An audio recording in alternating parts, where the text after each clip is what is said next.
제가 그동안 커플들 보면서 느낀 것은 사람의 성향은 말을 잘해서 보이는 것이 아니라 상황이 생겼을 때 어떻게 행동하는지를 보면 보인다는 것입니다. 안녕하세요. 평생을 함께할 참 좋은 인연, 참 좋은 국제결혼입니다. 저희가 상담을 하다 보면 베트남 국제결혼에서 교제를 한다고 하면 정말 많이 듣는 질문이 있습니다. 말도 안 통하는데 교제를 하면 얼마나 하겠어요? 대화를 하면 얼마나 할 수 있겠어요? 이렇게 생각하시는 분들이 의외로 많습니다. 하지만 저는 오히려 이런 말씀을 하시는 분들은 실제 교제 과정을 경험해보지 못했거나 가까이에서 지켜보지 못한 경우가 많다고 생각합니다. 왜냐하면 교제 기간에는 생각보다 정말 많은 일들이 일어나기 때문입니다.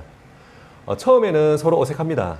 번역기를 사용하기도 하고 짧은 한국어와 짧은 베트남어를 섞어서 이야기하기도 합니다. 그래도 하루하루 연락을 하다 보면 화상 미팅에서는 하지 못했던 가족 이야기, 어릴 때 이야기, 앞으로 어떤 가정을 만들고 싶은지 조금씩 서로의 이야기를 하게 됩니다. 반대로 우리 성향이 너무 안 맞는 것 같습니다. 우리는 인연이 아닌 것 같아요. 이렇게 교제가 중단되는 경우도 있습니다.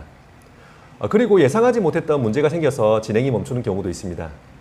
그래서 저는 교제 기간이 정말 중요하다고 생각합니다. 그런데 또 이런 말씀을 하십니다. 말도 안 통하는데 성향을 어떻게 합니까? 제가 그동안 커플들을 보면서 느낀 것은 사람의 성향은 말을 잘해서 보이는 것이 아니라 상황이 생겼을 때 어떻게 행동하는지를 보면 보인다는 것입니다. 예를 들어서 신부님이 기숙사에 입소하면 한국어 공부를 시작합니다. 한국어 시험 준비도 해야 하고 익숙하지 않은 기숙사 생활도 해야 하고 가족과 떨어져서 생활하는 외로움도 있습니다. 그러다 보면 스트레스를 받을 수밖에 없습니다. 그런데 그 스트레스를 푸는 방법은 모두 다릅니다. 기숙사의 다른 신부님들과 이야기하면서 푸는 분도 있고 신랑님에게 투정을 부리는 분도 있고 말수가 줄어드는 분도 있고 예민해져서 신랑님들께 짜증을 내는 경우도 있습니다.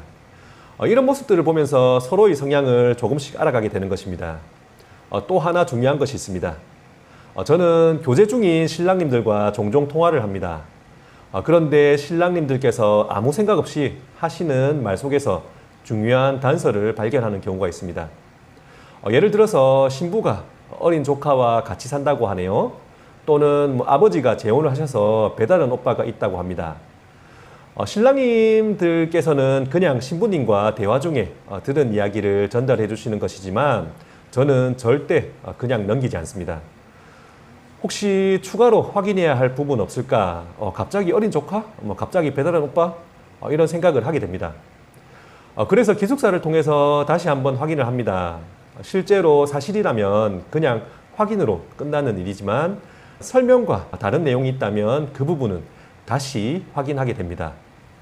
이런 과정에서 신부님들께서는 처음에는 말하지 않았던 사실을 이야기하는 경우도 있었고 반대로 신부님들 스스로 진행을 포기하는 사례도 있었습니다. 가끔 신부님께서는 신랑님께 이렇게 말씀하시는 경우도 있습니다.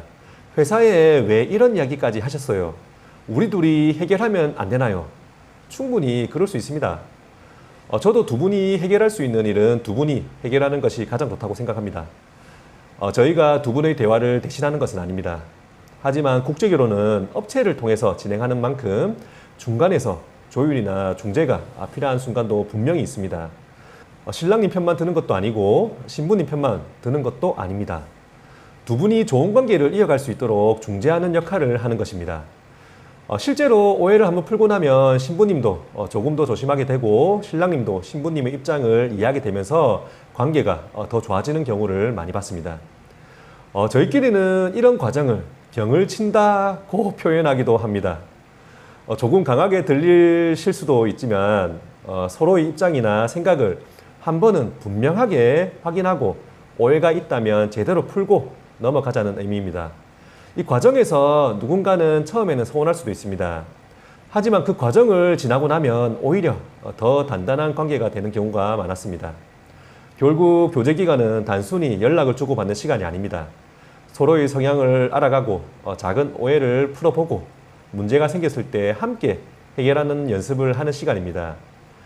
결혼은 하루의 행사가 아니라 평생을 함께할 사람을 만나는 과정입니다. 그래서 저희는 교제 기간을 무엇보다 중요하게 생각합니다. 혹시 지금 교제 중인데 신부님께서 평소와 다른 모습을 보인다든지 몰랐던 사실을 알게 되면서 고민이 많으신 신랑님들, 혼자 고민하고 계시다면 혼자 참지 마십시오. 필요한 순간에는 회사와 함께 상의하시고 함께 해결해 나가는 것이 더 좋은 결혼으로 이어질 수 있습니다. 오늘 영상도 도움이 되셨다면 구독과 좋아요, 알림 설정 부탁드리고요. 저희 참 좋은 국제결혼과 상담이 필요하신 분들은 더보기란과 고정 댓글에 있는 연락처를 통해서 문의해주세요.